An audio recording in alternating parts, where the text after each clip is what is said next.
do it every year. It's like, oh, this team got beat here, so they didn't deserve X, Y, Z. We deserve to be ranked higher, and we want some respect. I would love to antagonize people and egg some people on and see what kind of chaos we can have in the stands. FCS Fans Nation, good evening. We are live and on the air on YouTube. I got myself, Jamie Williams, and joining me, unfortunately, we do not have joining us Matthew Frazee. Joining me tonight, we have Pioneer is better than SoCon, Kyler Neal. Kyler, what's going on? How you doing, man? I'm loving life, and I'm glad Matt's not here. Now it's just, two bros in a room having a good old time. Matt, he has his horrible takes, doesn't do research. He just brings down the pod besides his awesome voice. No, Matt, you're probably listening right now on your drive back from boot camp or whatever you are. So I appreciate you. I love you. I will always miss you. It's always better when we get to talk to you. Yeah, we miss Matt, but we're going to rock and roll with it tonight ourselves. And I guess I'll have to pay attention to everything going on here, even though I just lost my monitor a couple minutes ago, just a laptop screen. So first world problems. First off, let's kind of quickly talk about the FCS Gold Survivor Pool. We lost, I think, 12 people this week, including myself. Me too. Thanks a lot, Jamie. Yeah, tried to go with my guy, and damn if they didn't sleepwalk through three quarters out there. He wasn't real happy last night, nor should he have been. That was a pretty bad performance. Yeah, we all went with your guy. I think all 12 of us who lost, what was it, 10 of them picked Southern Utah? Most of them, yep. Oh, what a ridiculous game. Not great, but that's kind of it's kind of a microcosm of what this season kind of looks like. You have a lot of inconsistency. Yeah. Good week, one week, bad week the next, outside of 3 or 4 teams. So I think that might be what we're up to, and I think we've got a lot of questions that are going to point us in that direction. So if you want to, let's see, do we got anything in here? No, let's go ahead. If you want to go ahead and talk about our sponsor real quick, let her rip. Beautiful sponsor. All right, here's another ad read from this amazing company. And again, please go get yourself. It does taste, really well. But stop sipping sugar water that leaves you gassed out by halftime. This isn't the SoCon. Renegade Hydrate is 0 sugar, loaded with electrolytes, and built to go the distance. The Pioneer League may not be handing out scholarships, but they got more fight than the SoCons had in the playoffs for years. Don't be soft. Don't be the SoCon. Hydrate like a Renegade. There we go. Glad to have it. I've got some on the way, should deliver this week. So looking forward to get a little bit of hydration myself. But with that, I think it's about time that we kick off our top 6. What are FCS fans talking and posting about nonstop? It's time for the top 6 topics of the week.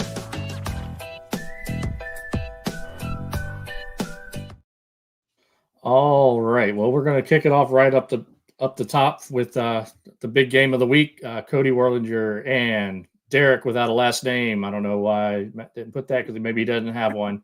A couple of questions mixed in that we'll talk about. South Dakota State, Montana State game lived up to the hype. Did we learn anything surprising from this game, or was last night's game a display of 2 incredible defenses or 2 offenses committed to shooting themselves in the foot over and over? So what was your analysis, thought process of the game last night between those two as you watched that? Yeah, I mean, I still think they are 2 of the top 3 teams in the country, and nothing I've seen the last 2 weeks is going to discredit that. I mean, another great battle between these 2 programs that have been, in national title games, that have been in semifinals, that have been kind of some of the best teams in all the 2020s for sure. They've really taken a step up compared to the 2010s. So now they're actually able to give maybe North Dakota State a run for their money. But yeah, 100% this lived up to that. Double overtime.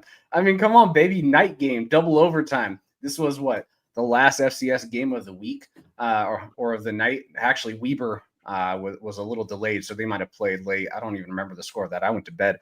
But 100%, this was 2 elite defenses. They're still working out some kinks on the offensive side of the ball, but I think their defenses are so elite, and they're going to give so many FCS teams a tough draw. Like, good luck trying to run on SDSU. Good luck trying to run on Montana State. Both those teams swarm. Both of them have talent that most of the FCS just does not have. They are elite, and yeah, 100% lived up to the hype. I mean, this reminded me of a couple of years ago when they were in Brookings, right? I mean, it was coming down to the last drive. Montana State had the opportunity to, tie it, win it in both games. and it was down to where it was an inch. Was it a catch or was it not 2 years ago? And now it was just 2 feet away from getting that first down. And if they got that first down, what was there, 4 yards ago, 6 yards ago, and how they were driving, my guess is they probably would have scored and we went into a triple overtime. I mean, this game was just phenomenal from start to finish. Yeah, a couple mistakes. It is what it is. It's the first 2 weeks of the season. But hell of a team, hell of a job, hell of a game. These are going to be 2 elite teams that you're not going to want to face unless you're maybe North Dakota State. Yeah, I think that's about it. I mean, they're number 2 and 3 right now for a reason. I've got Montana State at 4, probably leave them there, but that's not a slight against them. I mean, I felt like for the most part, they kind of outplayed South Dakota State, especially on the run game, but it's that pedigree that gonna get it done that North Dakota State has always had, that South Dakota State has found over the last couple of years. And Montana State just hasn't found that. I mean, we saw it in the championship game with some of the mistakes in the play calling and stuff like that. And there were just, the opportunities were there. They were absolutely there for Montana State. South Dakota State made the plays. Chase Mason, I hate saying managed the game, but that's exactly what he did. Efficient enough, 17 out of 25, because they didn't run the ball at all that well. 40 carries, 107. That's just not going to – front seven from MSU was just lighting them up. And that's what we're going to see from a lot of those teams that they play. I mean, they're just going to run people over, and so there's no shame in what South Dakota State's defense did either. But they did. Both teams came to play, and it's always fun to watch. And I really enjoy when the top teams play each other before the playoffs. It makes it fun. It's a little bit of a treat, and I said this last week, but I'm glad these programs are doing this. North Dakota State just signed another home deal with a decent top tier type of program in Davis. So I love when these programs start to go toe to toe. Now, Davis is not a Montana State; they just aren't. But we need to see more of this every single year in the preseason. I think this really sets a tone for the national stage, and it really. Sure, it can hurt you, right? If you get blown out or something doesn't look that good. But when it's this close, it doesn't hurt either team. I really believe that. I kept Montana State at 3 when I was doing my polls this morning. Sure, maybe Tarleton, you could put them at 3, and I wouldn't blame anyone for doing that. I'm not going to judge anyone for doing that. But I saw enough out of Montana State to go, if I'm keeping SDSU at number 2, there was no gap. This was about as close of a game as you can get. Montana State probably did outperform them in 2.5 quarters. But at the end of the day, 2.5 quarters doesn't win you a game, right? It's a full 4 quarters and 2 overtimes. So the beautiful thing about this is I don't think it hurt either program. It probably just got them fired up. It maybe will clean up some of their mistakes too, and it will prep them for a really strong rest of the season. So I love it. Hats off. This is the type of game we all want to see it. Of course, my historic, I love the offensive shootouts. I'd prefer that type of game, but when you see this defensive battle, that's football, and it's exciting to see these top 2 teams just clash at the line, go toe to toe. It's a bend don't break. I mean, they're fighting for every inch they get, and what a matchup. Loved it. Yeah, that's what everybody else is going to be looking at and saying, oh, that's what we've got to compete with, and most of you can't do it. And let me ask you a question: how'd you like the throwback helmets for Montana State? Yeah, I mean, that's pretty neat. Put the numbers on there, kind of thing. It's okay. Well, that little goofy cat they have on there too on the other side. I still got to say, Jackrabbit's helmets are one of the best in all the FCS. The Jackrabbit. I just think those are so cool. But no, the Gold Rush. I mean, the atmosphere looked insane. That should be on ESPN1. And I don't know what games were going on at the same time from the FBS level, but you can't tell me there was many games that probably could have replaced this outside of maybe a top 25 P5 program or P2 program, I guess, whatever you want to call it now. But Pac-12 After Dark, whatever that used to be, give me this game every day of the week. Put it on ESPN. The fans deserve it. The nation deserve it. Even the FBS, the MAC, CSU, Conference USA, all of those, they deserve to watch actual atmospheres. Because the MAC and Conference USA, they don't get this type of an atmosphere. So this deserved to be on the national TV, and it was a bummer it wasn't. Yeah, the MAC is definitely a D2 league, and we'll see that later. Speaking outside of that, we've got a couple of teams that are 0-2, but in vastly different ways. Let's see, who's this question from? Brexton. 2 teams fans are thinking we're contention for a top 4 seed. USD and Montana State are both 0-2. Is there a way that one or both could still be a top 4? And what do those paths look like? Montana State, I think they've got a path. If they win the rest of their games, which my guess is they're going to be favored in every one of them, they'll wind up with a very high seed. You saw yesterday what they've got. They're a really good football team, and it's going to be really hard for anybody to beat them. I don't see anybody in the Big Sky that can stand toe-to-toe with them. I mean, Idaho's got a really nice defense, but I don't even know if they play each other. I don't think it holds up to that. USD, on the other hand, I don't see any path for them. I mean, I don't want to take anything away from Lamar, but because Lamar looked really good. Pete Russamondo is an excellent coach, but I just don't see a path for South Dakota to run the gauntlet that is the Missouri Valley and be able to come out on the other side without losing another game or even two. I think myself and a lot of voters potentially missed on how much they did lose on defense and on the offensive line. And it's already shown through 2 weeks. Aiden Bauman, I thought, really struggled yesterday in the parts of the game that I watched. But I see a path for Montana State and really no path for South Dakota. I think South Dakota at this point is going to have to just hang on, and their best case scenario is to get a first weekend home game.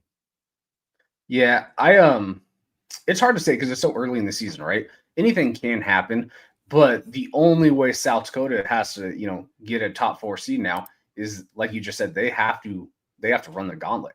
And if we're going to say they have an opportunity, do you and I have faith? Does the fan base has faith? Shoot, does the Coyotes have faith that they're going to go and beat the Jackrabbits, that they're going to go beat North Dakota State? I don't know who's on their schedule right now because I know a little bit of a round robin schedule, but last time I checked, I thought they played everyone. I think they got NDSU at home, and I think they get the Jackrabbits at home. I don't remember quite off the top of my head, but either way, the only way they go is if they win out the rest of the year, because that's a worse loss than what Montana State just had. And for sure. And we look at the two schedules, we go, all right, South Dakota, your toughest games haven't been played yet, because who cares about the FBS game? I don't really care. That's not going to deter you from a top 4 seed. But you haven't played your top teams on the conference yet, on the schedule, where Montana State, they just played the toughest team on their whole schedule, right? And it was a double overtime loss. And it was coming down to, just the last drive. So now you're thinking, all right, if they went out and their only loss is double overtime to South Dakota State, who's arguably going to be a top 4 seed, probably almost a lock as we think of it, because they already have a Sacramento win. Now they have a Montana State win. Their resume, honestly, you could argue should put them at number 1 right now. You can argue that 100%. Their resume is the best in the FCS, maybe outside of Tarleton, but even that I would go, no, Tarleton's isn't the same as South Dakota State's right now. So we'll get there about. Okay. Yeah, but I was just saying, I think Montana State, if I was a betting man, I would bet still that house that they are going to be a top 4 seed. Unless something happens, something could happen. Maybe, I don't wish this on anyone, but injuries are a part of the game. Something could happen to where maybe they drop a couple games, and there are some rivalries in the Big Sky to where people will play them tougher than probably, they should. Like Eastern last year played them tougher than they should have. Eastern was not good, and we still gave them a battle. It was only a 14-point loss, but compared to what Montana State did to the rest of the conference, it was like the closest game in the conference. So they could still drop a game, but I'm not betting on it. Now, South Dakota, I'm betting they drop another game or 2 or 3. And they do go to Fargo. They get South Dakota State at home. Not that. Oh, good luck. Yeah, so let's just wipe them off. They're not going to be a top 4 seed. I think that's the safest bet right now. And here's also the thing, like South Dakota State, Montana State, NDSU right now, you can give them the credit in the preseason before the polls come out to say they're kind of locks. I get they're not. You still have to earn it. But there's a chance we gave maybe South Dakota too much love, and that's because they had one good season ever. The reality is they haven't been that great in previous years. Now maybe this year they're back to what they were, which they could still sling the ball, right? South Dakota, for even years when they were a mediocre team, could sling the ball. But defensive side, maybe that's just the difference. So, yeah, we'll see. But I'm not betting on South Dakota being a top 4 seed at the end of this year after this performance. Yeah. I mean, and again, I'm not taking anything away from Lamar because that's – performance. I'd like to I mean, if I don't know if Rob Butler listens to the podcast, but I'd love his opinion on if that's his program's biggest win. He said, I saw a post. He said it was his program's biggest win since they beat, I believe it was Baylor in 1981.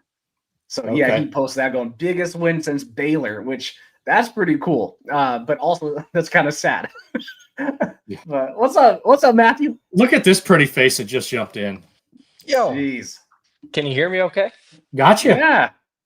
Oh, those AirPods work pretty good. Listen, here's the thing. You saw SDSU have tons of turnover, just like USD. And this is the difference between a team and a program. SDSU brings the guys back, gels it, gets in some transfers, hires a quality coach. And USD is showing that they are what they are. And they're going to go to Fargo and get blasted, be 1-3, and then they're done. So there you go. There's my catch up.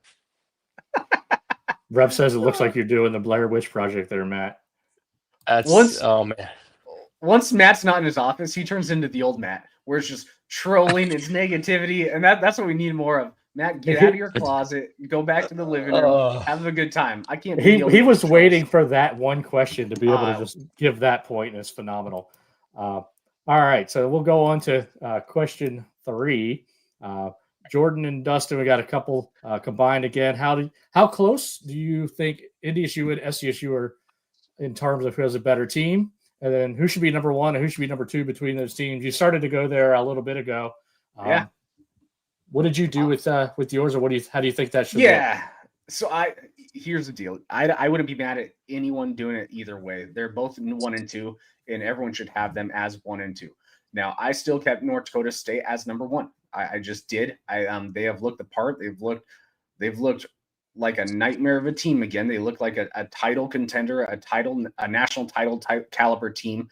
But if we're looking at pure resume and what's probably earned, I mean, you probably should give SDSU the number 1, right? And just what has been done so far this year, their resume is by far better than the Bison, but the Bison's blown out everyone, and we've seen this every year. So why would I push NDSU down to number 2 when they're the repeat champions? They've won how many titles? We should bomb that whole state to give everyone else another opportunity. So Matt, maybe when you're in drill, maybe find the nuke codes, give them to me. I will press the button, brother. I will press it right now. I'll give you a warning. Go, hey, please leave. Listen, go to Minneapolis for the week.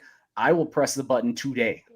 Kyler, if Montana and North Dakota are the reason why the FCS is not fun, they're also the states with like the most nuclear weapons in like the whole world. So I mean, it's a dangerous place all around, whether it's football, give me the code. Or real weapons. I will press it right now. I love red. That red button is glaring. There's a button behind me, it looks like, with that light. I'll press that right now and we can end it. But yeah, I mean, again, NDSU is my number 1 right now until they are proven otherwise. But SDSU has the resume, and if people want to put them as number 1, that is extremely deserved as well. Yeah, I have it. Go ahead, Matt. Yeah, sorry, Jay. I'm just going to stick with what I say in the past. I'm totally cool. I don't like the pure argument of the champion of the last year. And if I just look at 2 teams with the resumes, are they both playing extremely well based off who they faced? Yeah, that Montana State SDSU game was always going to be close. The fact that they went into Montana State and got that win in double overtime, and Sac State, who knows what they're going to be long term, probably should have beat Nevada, but they didn't. I mean, you're talking 2 top 25 wins, one of them being a top 5 win. I have no issue with a voter, and if I was a stats top 25 voter, I'm going to put SDSU as my number 1 right now. NDSU has absolutely looked the part. They look insane against horrific teams. And that would be my outlier, is like Tennessee State and the Citadel are bad squads. Now, a really cool stat about NDSU, which I've kind of pumped up their defense, is they didn't allow a first down against Tennessee State till 6 minutes and 58 seconds left in the 3rd quarter. That's a wild stat. First downs. That's so dumb. They should not be playing football together. But I would go with the team. If they both look the part, they both look great, I'll go with the team that has a top 5 win and a top 25 win currently. And I'd give the edge to SDSU right now, subject to change as the season goes, and they'll figure it out in Brookings. Yeah, and I think that's the thing right there, is it doesn't really matter until you get the head-to-head, and I really have not made my decision yet. I haven't put my top 25 in, and I have not made my decision. I could make the case both ways, and it's basically the case that you both made. It would have been a much easier decision to just drop SDSU at number 1 if NDSU hadn't beaten 2 teams by, what is it, like 94-3? Like, it's obnoxious. Yeah. Like from there, it's actually I think it's more than that. It's like 97-3. It's so that we always talk too about do what you're supposed to do against a bad team, and that's also what they did. So I'm talking on both sides of my mouth because I don't know what I'm going to do. Yeah, if NDSU gave up a first down in the first quarter, 3 seed. I mean, we're pushing them down all the way, but the fact they didn't is why I'm going to keep them there. Also, when I'm looking at polls, and I think Jamie's probably more similar, I care more about, to be honest, who I think is better. Now, when it comes to playoff seeding, I care about what the resume shows. So in my polls, I don't really care too much. I know that's kind of counteractive and contradicting, but in the seeding, it's what's your deserved. So like that one year when Sac State probably should have got a 1 seed because of their strength of schedule and stuff, or they had more top 25 wins. Their resume was actually deserving, even though I didn't think they were better than a South Dakota State. I would have put them at 1, but in my polls, I would still have South Dakota State at 1 over Sac State. Does that make sense? Yeah, it makes a ton of sense. I mean, and I do look at the who I think's better more so after a few weeks. Literally, probably once we get 4 data points. But it's just hard, and I'll try not to tangent too much. It's like, what do I do with a team like Nichols, West Georgia, and Incarnate Word? Like, now you've got none of them are in my top 25. That's right. Like, and that might be what I do. I don't know. It's just, but my thing is just I would just go off the resume if I have 2 teams that look that great. And right now, SDSU has 2 top 25 wins. And you could do kind of like Craig Haley kind of likes to project from what you could tell. He had the NDSU number 1 a lot of times last year when people didn't. And I guess if that's your style, and every voter can be different. Jamie, you say it best. How do you say it? You say, hey, as long as you can make TIM, trust in Matt. If you can bring rationale and some understanding, and you can defend your ballot with some reasoning, then there's no wrong answer. Personally, if I was a stats voter, I'd go with current resume week by week. I'd give it to the Jackrabbits for now, and we're all on the same page. It's all going to get worked out throughout the conference season. 100%. Yeah, absolutely.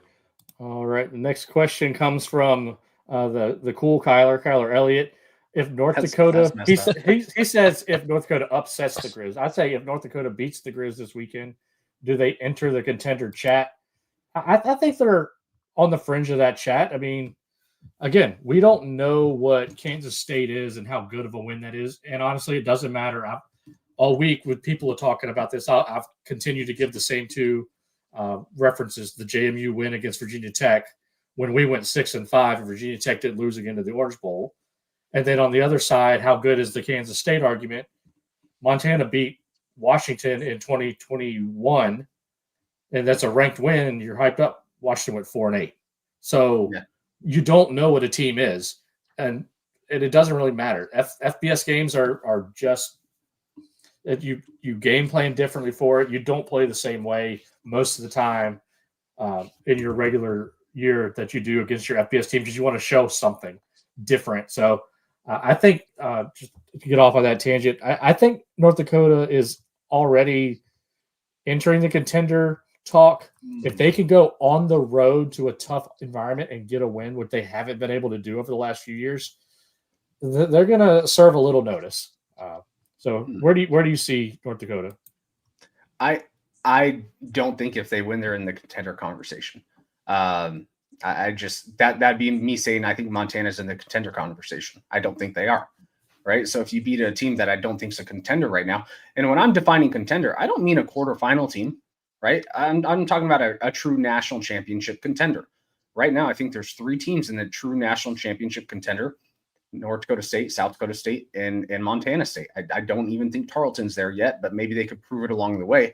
So no, I just maybe think they go into the next tier where they're something that we can't, look down upon. Not this team who can win at home and can't win on the road. If they win on the road at Wagriz, that's a big victory. And then that puts them in the threshold to where I'm going, all right, they're probably a quarterfinal team. but I still don't think they're going to go toe-to-toe with the South Dakota State, Montana State, or North Dakota State yet. So am I going to put them in the contender chat? No, I'll put them in that's a pretty dang good team chat. But that's about all, and that's where I'm going to draw the line. I'm trying to look at their schedule. Yeah, you're going to get an opportunity to see them if, let's say, they were to beat the Grizz, which Army just beat Kansas State. So let's take Army looked terrible against Tarleton, and that's compliments to Tarleton, but Kansas State did not look good against UND. And I said that last week on the podcast. I'm like, I'm not sure how good Kansas State is. And they just got beat by Army, and Army is bad. So I know you could go down that rabbit hole of they beat who, they beat this, but I don't see UND going into a much tougher environment playing against the Grizz than it is Kansas State. And if they were to win that game, there's still so much that you have to peel off to see if UND is a true title contender. They will host NDSU, which certainly helps them. But then they're going to play South Dakota State, and they're going to go down there to Brookings. That's a lot of tall tasks before they've got them at home. Contender they've chat. got both of the Dakota States at home, and they go to Vermillion. Okay, certainly a benefit for them for schedule-wise. But I'm not picking UND to go in and beat the Grizz this upcoming weekend. If it happens, that's great. But that is a tough place to be. Maybe closer than I'm expecting, but if they do, I don't know about title contender. If the Grizz come out like how they did against Central Washington in the first half of yesterday's game, UND has a real chance because Central Washington, now here's my one claim to Central Washington. They arguably do have a better offense than, I would say, more than half of the FCS, maybe even more than 2/3 of the FCS. Central Washington's offense looks elite. I kind of want some of their players. They would beat Eastern, I think, right now. I think Eastern is the fourth best football team in that state, and there's only 4 football programs that are above Division III, so that's a problem. So, but if UND goes in there and the Grizz play like they did in that first half, UND is going to walk out with an upset. Now, if the Grizz put it together like they did in that second half, UND is going to have a tough time. But we'll see. Again, I still don't think any of these teams are contenders. Yeah, I mean, North Dakota's they've got to get some big wins, and they got to have more than one. And I think the fact that Tarleton did what they did to Kansas State kind of proved my point to where I put them at 19 and told people to pump the brakes when they wanted them in the top 10 because of what they did. I think that kind of validated. I feel good about where I had North Dakota. Now, to come into this week, I'm not going to feel good about where I have anybody outside of 1, 2, 3, and 4. So good luck to me and the other 50-some voters. But yeah, it becomes a little bit of a mess from there. But from the top of the rankings to potentially the bottom of the top 25, I had quite a few questions about some of our surprise teams so far this year. Seth Meyer, who says West Georgia whips Nichols. Keith says Tennessee Tech whips Chattanooga. And a bunch of people says Presbyterian Bearley's Furman. Do they deserve top 25 love? Do they get seeds if they win out? See, we're already talking about winning out. What's the outlook for the perceived weaker top 25 team? So we got to eliminate West Georgia from this conversation right away. Not eligible for the playoffs, but they can really wreck some people's season in the UAC if they continue to do what they've done so far with 2 pretty convincing road wins. Presbyterian, they can go 12-0. They're not getting a seed. Right now they play 2 sub D1 teams right in a row. And that's Mercer and Furman, right? No, they've already played 2. They play 2 more. No, but that was the sub, D1 teams, right? Oh, those were the first 2. They've got So they got 4 on the schedule this year. Yeah. Jesus. Yeah. So they're not going to get a seed. They could definitely win the Pioneer Football League. I mean, their offense is kind of legit. If you watch them play, their offense is kind of legit. Tennessee Tech, I think that team is by far the best team in the OVC Big South, by far. And I think they will run that conference, and they'll be a top 16. We'll see what happens the rest of the way if they can sneak into the top 8. I mean, if they could, maybe. I have to look at their schedule and see how that lines up. I mean, the OVC Big South, outside of them, I feel might be weakish. I mean, SEMO and UT Martin have been pretty good in the last couple of years, so maybe they continue to be that. But I really, really like this Tennessee Tech team. I've been talking about that pretty much all season so far. Even in the preseason, I like Bobby Wilder, Kikoa. I mean, you know what he brings to the table. They've got a very balanced running game. They don't lead on one guy. They've got 2 or 3 guys that they go to, give 6-8 carries a game. Played well enough on defense. I really like Tennessee Tech.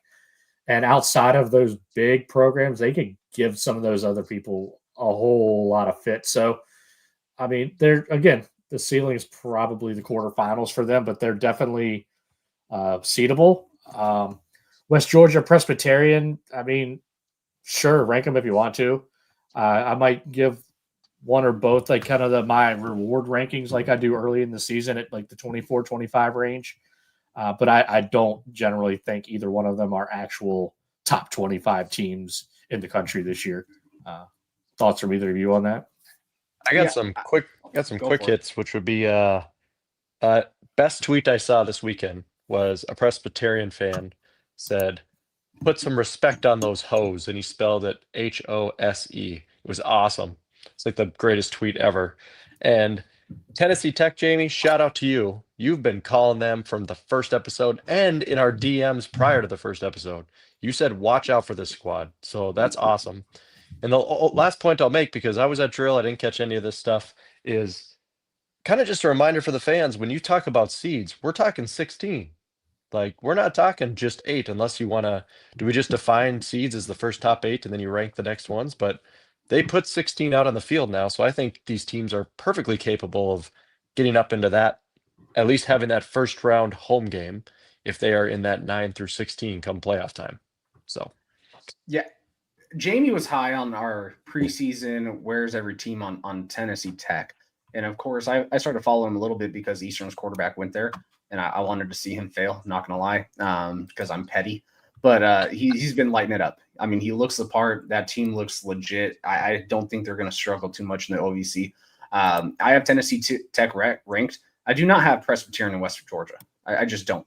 I don't think you should rank them. And I would be very almost concerned if you are ranking them, because that just means maybe you got, what is that? Yeah. Well, he got paid to go there, which, unfortunately, Tennessee Tech paid more than we could to keep him. That's sad. And then, Montana got our second best quarterback. So it is what it is. Gotta love it. Go quarterbacks. But yeah, I just don't think Presbyterian, because they beat 2-0 Division I teams in the last 2 weeks in the SoCon. I don't think that earns a top 25. Also, Presbyterian is not going to win the Pioneer League. I don't think they will. The Pioneer League, St. Thomas is probably going to beat them. I think San Diego is probably going to beat them. So now you're saying, is there 3 ranked teams in the Pioneer League? Hell no. Let's just be honest with ourselves. West Georgia, I just want to see more from them. Okay. Guess what? It's cool having them. I think there's quite a bit of D2 teams who can move up to the FCS, especially with the new NIL and transfer portal. And there's some strong D2 teams who can go up and make an immediate stamp on this level, especially in a lower tier conference. So got to give props to West Georgia, and hopefully they keep improving. We need some stronger teams in the South. So it's going to be cool if Tech, keeps improving, if West Georgia keeps improving, if Rio Grande, now is the team in the Southland, and all these programs start to really pump themselves up. But again, I don't know how you can rank them yet. And maybe it's just, who else are you going to rank? So we got to put them up there. Fair enough. Maybe there's only 4 to 7 teams that are deserving of a top 25. That's probably the reality. But I did not put them. I did not put Incarnate Word in my top 25. I didn't put Nichols. Maybe that's because I'm salty or petty. I don't know. But I don't think if you have a bad loss and you're a Presbyterian who has 2 decent wins, doesn't mean you're a top 25 yet. It means, guess what? You did really well in the first 2 weeks, and now it's going to falter. So, yeah, and like I said, I sometimes in the first 2 weeks I will give a reward at 25 to just a team that does something like that. Not always, but I have. And if I can't find it 24, 25, these teams might get my reward ranking, but they would obviously both fall out pretty quick. But yeah, that's it's kind of you're like Long Island, and somebody says go Sharks, we got a fan in here. I did not rank Long Island, guys. But Daniel Never does gonna love you happen. anyway. I appreciate you, Daniel, but I'm sorry to let you down. The Sharks have not even made my top 75. So sorry. I got to give a quick shout out to the fans. They got us enough viewership on this thing to get us in beta mode for allowing comments on StreamYard on the bottom right corner of our live stream. So we're going to let that flow and see how that plays out. So See- congratulations. Welcome see, to the my show, tech- guys. That's right. My technology alert itself had no clue, and then Matt comes in here and figures stuff out. So I couldn't even freaking figure out how to post my video to Patreon earlier this week. Took me about 4 hours, but I got there. Damn it! And then the sixth of our questions in the top six. It's kind of a little fun one from Josh. He said 2 data points to make a trend. Give me your most irrational FCS prediction thus far, given this definition. Kyler, something irrational from you? Presbyterian's not a top 25 team. I think that's pretty rational, though. Yeah, it's got to be irrational. I don't really have an irrational pick yet. Besides, I think there's probably a few teams who have looked like dog crap who will end up figuring it out and make a run and probably be a playoff caliber team from the 2 top conferences that you see. But again, I don't think that's really irrational. I don't really have an irrational one. It's week 2. I gotta wait a couple more weeks. Here's another rational one. The SoCon sucks. That's pretty rational, though. So I can't think of an irrational one. CAA is probably going to get 4 teams. Is it deserving? No. Should they? No. They probably will. Because there's 5 or 6 teams that are undefeated versus the FCS, and probably most of them don't play each other. That's an irrational pick. The CAA with the dumpster fire of some of these other conferences will probably get more picks than they deserve. Yeah. Irrational. Carleton's going to make the finals. I don't know. That'd be super irrational because I don't think they will. That's about as much as I can for. It's just a fun little question, but I had a hard time actually coming up with something. So I was hoping maybe you'd have something. Matt, you got anything irrational? Anything about Furman? Anything like that? Yeah, awards offensively are going to be weird this year because the quarterbacks all suck. That's my irrational FCS prediction. I'm not saying they all suck. It's just where around the country are you looking and being like, wow, look how great these quarterbacks are from this team or this team. I mean, Bauman doesn't look good. Cole Payton and Chase, I'll give SDSU, he looked good there in that overtime with some 2 nice throws, but are these guys taking over games? Is there an Eastern Washington stat monster? Does Incarnate Word have a guy throwing it all over the field? Like, my irrational FCS prediction is, wow, these quarterbacks are all meh. Like, it's not just the top 3. So buckle up and see if a receiver or running back maybe could take a Walter Payton and we get a little bit of a switch irrational. up there. So that's so irrational. No, Yeah. There's going to be a quarterback. Probably it's going to be Monmouths. That they're going to have a crazy stat line by the end of this year. Not if that dude keeps throwing 4 interceptions. That's fair. Tyler, technically you complimented me. You were like, that's so irrational. That means I nailed that question. You nailed it. That's exactly what You did nail it. You did nail it. I just don't like being that wrong, so I'm not going to pick something crazy irrational. I'm glad Matt froze on the screen. Is Mark Gronowski that guy? That was super rational. Look at it now. Right. Sometimes Kyler just plays the long game. That's right. Yep. You have to drink Malort for your sins, but you got there. I should send them the Costco-sized bottle of Malort back and go, I was right. There we go. Well, I mean, with your Malort, if you need something to eat, you can have some tacos. Taco King, coming to you from bright and sunny Fargo, North Dakota. It's time for a taco bet, and time for you losers to pay up. All right, time to have some tacos, courtesy of the Taco King, Mr. Brian Thompson. The Canadian. Amy, I gotta cut in here. I meant to type Montana State for anyone who's reading this on the screen. I did not mean the Grizz. I meant the Bobcats. That changes my answer. So there you go. Yeah. All right. So South Dakota, the Coyotes, and Montana State Bobcats will miss the semifinals. One, both, or neither miss the semis. Matt, go first. Well, as I edit this thing and then post it up on the screen, there we go. South Dakota and Montana State. Well, I definitely don't think South Dakota is going to be there. So, Montana State. You know what?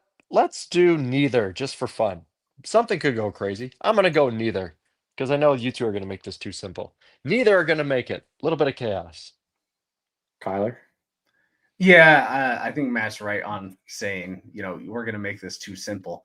I just said it, right before Matt joined that Montana State, they just played their two toughest games, and one of them they just went into double overtime. I have a hard time seeing another loss on Montana State's schedule, which would keep them out of a top 4 seed. And if you're going to be a top 4 seed and you're Montana State, people going to Bozeman is going to be tough in December, which means I would say they're going to make it to the semis. So yeah, I'm going to go 1. I think the Coyotes are not going to make it. Yeah, I'm going to go Montana State does. South Dakota doesn't, based off of exactly what all we discussed earlier. So I think that's exactly what it is. Rev thinks, come on, Cal Poly beat them. Yeah, right. Rev thinks that we'll have a rematch in the semifinals. Very highly likely. Very, very well could. And then from there, I believe it will be time for some questions. Just because your question is answered quickly doesn't mean we don't care. It's time for this week's quick hit questions. All right. That's Lawrence talking. I know you guys say it's not. I've thought the same thing the whole time. I've always thought it was Lawrence because it sure sounds like him. Yeah, he's got a dainty little voice. It's got to be. I found the most Lawrence type AI that I could, and it was pretty darn close. That's pretty close. For some of you listening and you don't know who Lawrence is because he's been away from the page for a while, go back to season 1 and 2 of these podcasts, and when it was real rough. It's still rough, from time to time, but go back to when it was like oh yeah, well, it was rough, and you'll hear Lawrence, and I miss that guy. He's killing it in Cheney himself. So, but dainty voice, that sounds like Lawrence, man. Yeah, we should call this season 7 of our podcast, but we say 9 out of pride because 1 and 2 should not count.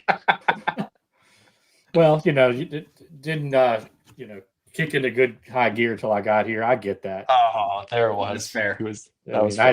I had to elevate you fellas here a little bit. All right, quick hitters. Dan Martson brings our first one. San Diego beats Southern Utah. St. Thomas gives Idaho just about all they can handle. Is this a year a Pioneer League team wins a playoff game, or just early success will revert to the same old Pioneer? They've done it before. Yeah. St. Thomas looked good. I mean, they look good. San Diego is the favorite. Presbyterians 2-0. I don't think they're going to wind up doing anything. They'll fall off the map. It's easy to beat SoCon teams. Most people do it except for CAA teams.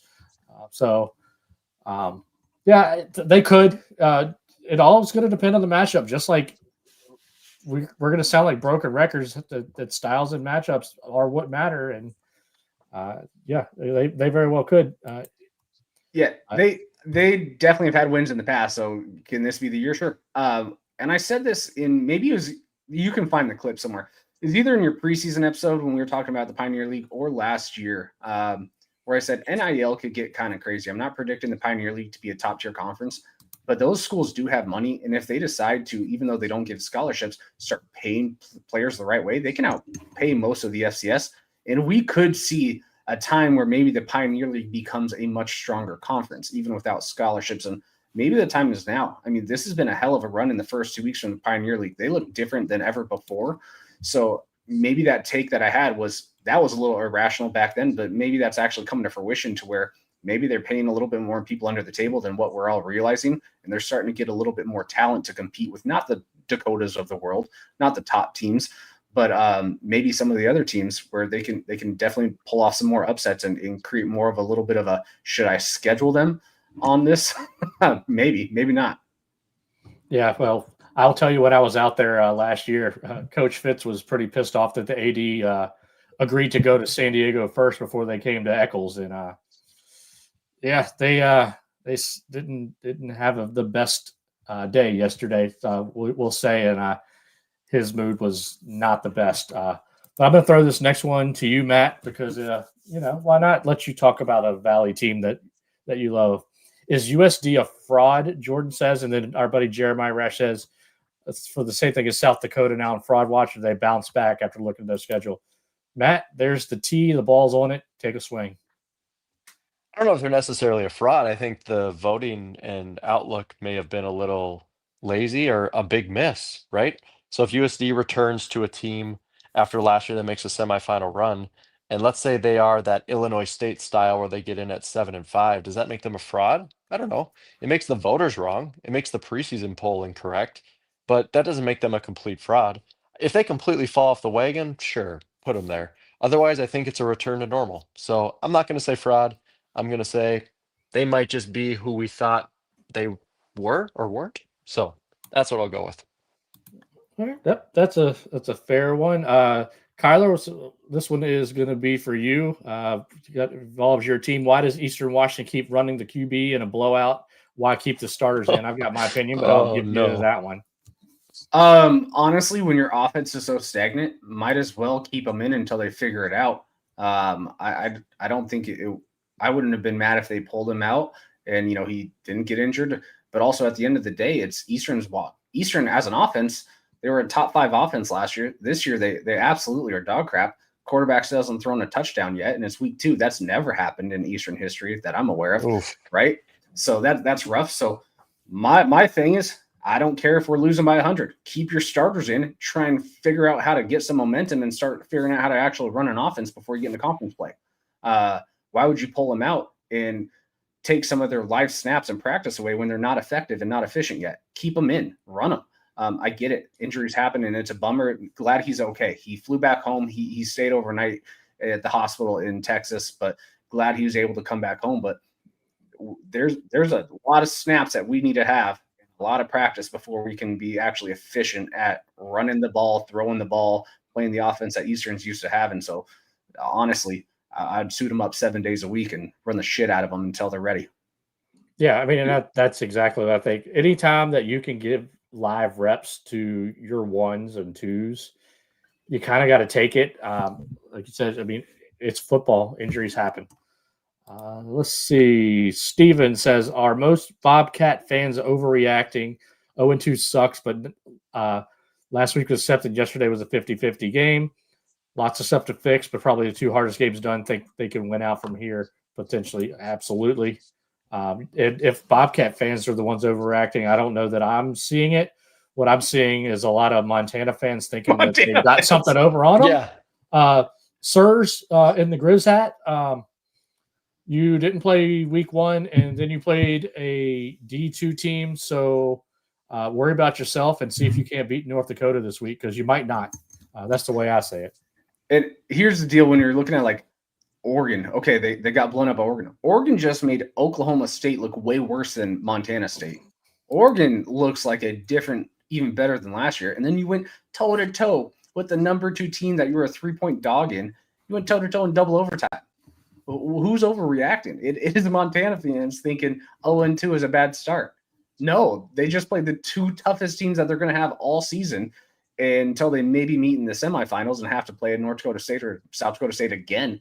So good luck trying to beat this Montana State team if you're in the Big Sky. Yep, exactly.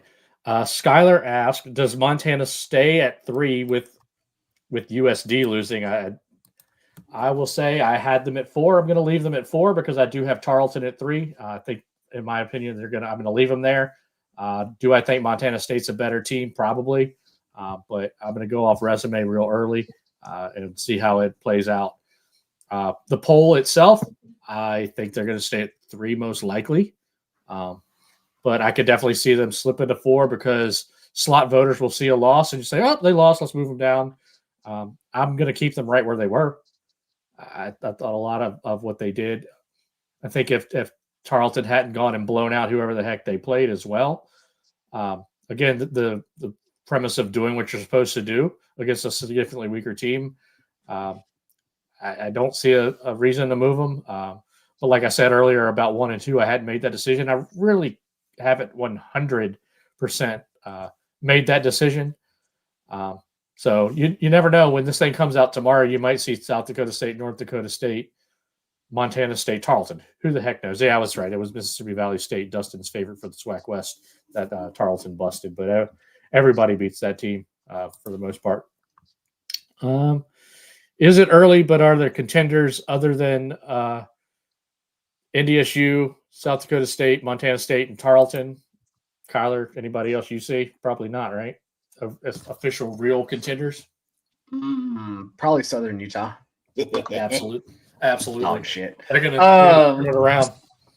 No, I actually don't think there is really any contenders, and I'm still not putting Tarleton on that list. Maybe Tarleton is the contender because I don't have them on my list yet, but maybe they would be that next tier of that contender. And, if West Georgia keeps doing it, I get they want to be in the playoffs, but if they are playing the way they are playing, there's a question on there about West Georgia, and I didn't include them in my top 25, but they have another tough test against, East Tennessee State. So if they go and blow the brakes off of them, I'll 100% put them in my top 25, and then West Georgia's here to stay. Yeah.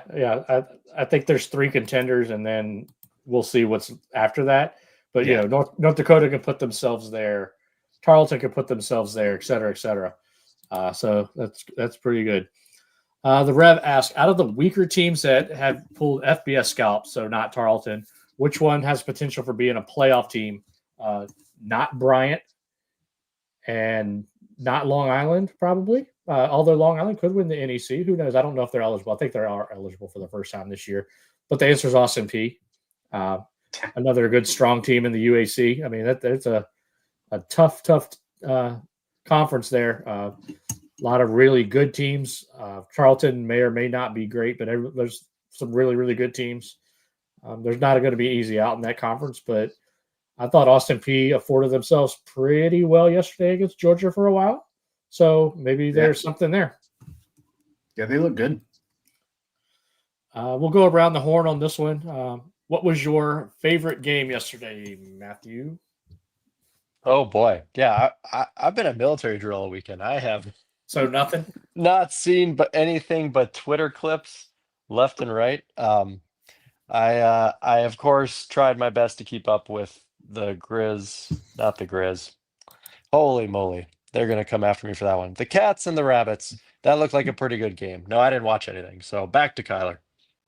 Yeah, I'm not going to go out with cop-out answer of the double overtime. We talked about it enough. The one that was really shocking and surprising that I just want to give a little bit of a shout-out to is a team I have made fun of for years, Northern Colorado. They haven't had a D1 win in 3 years, and they went toe-to-toe. Now, Colorado State's not great, right?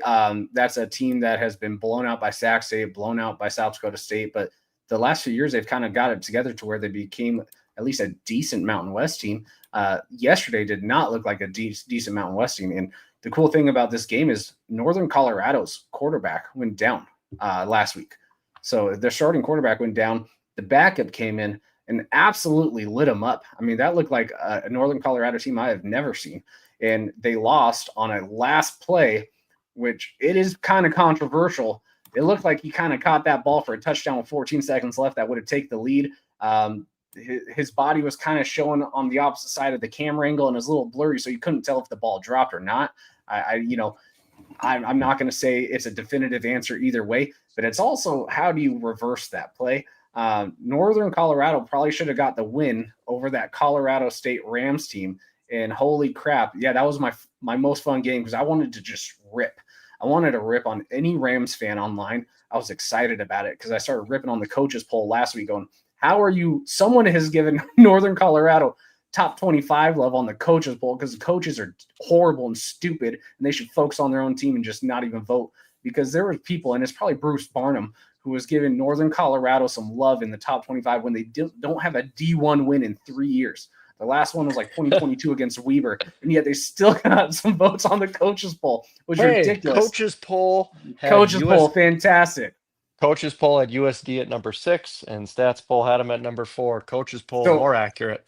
I wanted to eat some crow. That was the one time where I'm like, oh God, I hope I'm wrong. I hope Northern Colorado wins and just rubs it in my face after I just said what an awful program. I was hoping, and they got screwed. But yeah, that was the one. That was my most fun game of the weekend. That wasn't, the top 2. Well, for me, I think just because I'm just going to go with the one I was at because I was at a really competitive game. I was at William & Mary hosting Maine. Had some field passes, press passes. So my father-in-law's birthday. So got those, took them down on the field, wife and him. We all enjoyed that. That's cool. Before all the weather delays, we were up in the press box, so we didn't have to leave the stadium when it lightning. So I just sat there and watched FCS games. They finally got going. Awesome. Played 3 minutes and had another lightning delay. But after that, they got going. Maine had a really nice first half. Carter Peavy ran the ball well from the quarterback spot. Didn't throw it well because he stinks as a quarterback to throw. William Mary battled back, and they had. Speaking of reviews, like the Northern Colorado, when the CAA extended their agreement with Flow Sports, they said they were going to have more camera angles and all that to get better reviews, and they missed the view they needed for at least 2 reviews that would have definitively confirmed, so they had to stick with the call on the field. So, well, that didn't work, CAA and Flow Sports. Shocker. But William Mary scored the game-winning touchdown with 3 minutes and 11 seconds left. So, yeah, really fun, entertaining game. So that was pretty cool. Cool. It's cool to be there, get to do that, experience that. So, yeah, that's what I'm going to go with for yesterday. And then Kyler Elliott, you'll do another round robin here. What is your best college football memory? Be it in the stands with JMU won the national championship. We've done it twice. So it was fun being there, getting out on the field, and being with the rest of our fan base. I don't know that I have one that's a non-national championship winning. I could probably come up with one if I thought, but it's always the national championship games. Kyler, what about you? Yeah, there's like 2 that's come to mind, but I'm gonna go with the one that was just for one because I was belligerent, so that always made it a little more fun. That Villanova game, baby. So that's the first time I've ever rushed a field too. So it was when Eastern won its semifinal game to go to the national championship in 2010. Also, it's because I was a student, so it just meant more, right? So we got to rush. My nipples were bleeding because it was so cold out, and I was shirtless. But it was such a fun experience. The other one was, when we went to UW and Vernon Adams lit them up, and we lost, but we shouldn't have lost. It's 52-59 type of a game. Missed those days where we had 600 yards of offense, so they're 250. Absolutely smoked them. Besides a couple turnovers, which was a bummer. But yeah, I'll go with the Villanova game. Yeah, before I would go to Matt, I did think of one because once you were talking that was a non-national championship is my sophomore year, 99. We actually were good first year with Mickey Matthews, beat Richmond, which is always good to win the at the time Atlantic 10. Rush the field. Yeah, pretty much. Rushed the field, kind of took the goalpost down and went and threw it in Newman Lake, which is just outside stadium. So that would be another one of mine. Matt, what you got? Well, boy, as a Bison fan, you're almost spoiled, but I hate to do it. I got to give credit to Thumper here on this one. Thumper said, just wait until you get your butt kicked so many times by your rival. And then when you finally beat them, tell me how it doesn't feel like a Super Bowl. And yeah, when we were able to beat SDSU last year in the semifinals to go to Frisco, it's because I had my 2 older boys with me, and they were kind of starting to understand. They're 8 and 6 years old, so they're starting to get it a little bit.